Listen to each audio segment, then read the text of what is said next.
I'm Shalyn Combs. This is my discussion number 3 video on joint movements.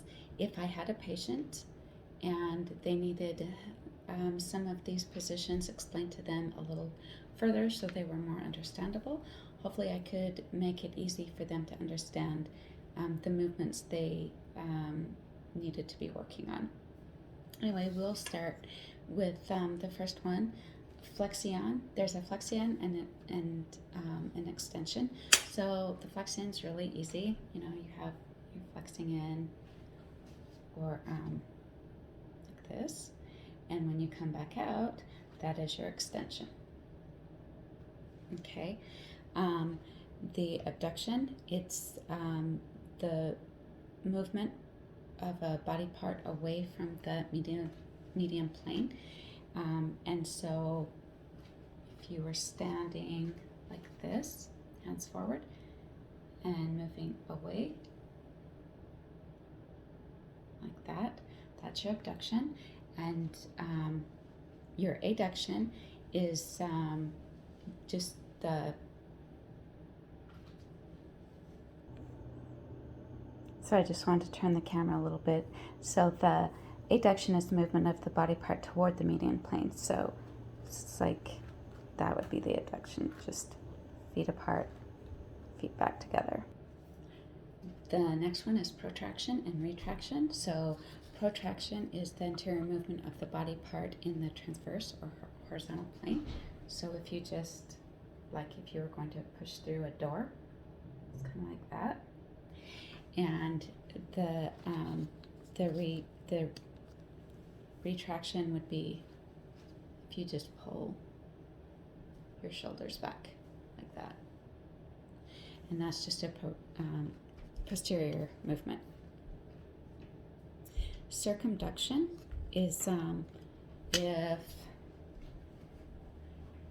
well, maybe I should turn sideways. If I had my hand out and my shoulder, I start spinning, get further away. My shoulder stays pretty stationary, and it's just the end of my hand that is more moving, and that is circumduction. One end of the appendage remains fairly stationary while the other end makes a circular motion. Rotation, there's step back a little bit. There's two types. There's a medial internal rotation and a lateral external rotation. If you stand with your elbow bent and you do this, that's the medial internal rotation. If you go out like this, the other direction, that is your lateral external rotation. So internal, medial, external, lateral rotation. So the next one is supination and pronation. So supination is just with the palms facing forward in the anatomical position, and the pronation is just turning them back. So supination, pronation. The last two, and I wanted to turn the camera back around because it's easier to show. There's a dorsiflexion and a plantar flexion. The dorsiflexion is where the toes are elevated, so just that's like that, and the plantar flexion is more like that.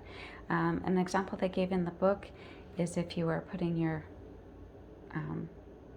foot on the gas pedal or the brake pedal, you would use that plantar flexion movement.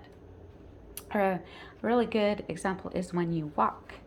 So if you realize when you walk, start out, your front foot is in the dorsiflexion position, and as you come down on that, your back foot goes into the plantar flexion. And so as you walk, it's just back and forth of those two movements if you are walking correctly. And so I suppose that